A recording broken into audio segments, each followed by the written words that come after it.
जालू कहाँ घर से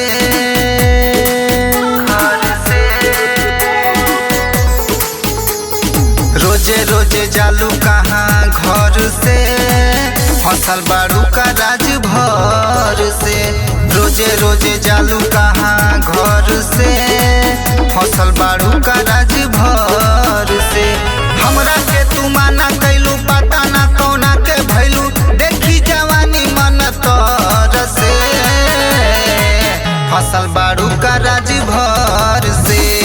रोजे रोजे जालू कहाँ घर से फसल बारू का राज भर से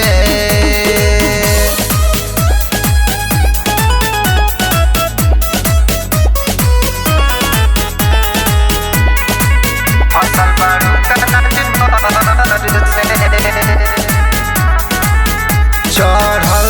जवानी जनी देखाव उठावा के लाली तनी चिखाव चढ़ल जवानी जनी देखाव उठावा के लाली तनी चिखाव पौवा में पहिन के पायल क देलू दिलवा के घायल अपना पतली कमर से फसल बारू का राज भर से रोजे रोजे जालू कहाँ घर से फसल बारू का राज भर से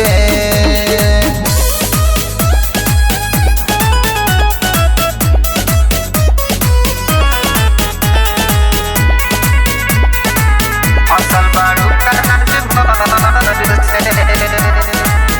हमरा के ऐसे न तरसाव बाबू मनोज के न भरमाव हमारा के ऐसे न तरसाव रसीला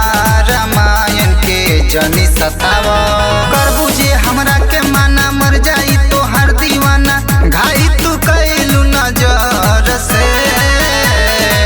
फसल बारू का राज भर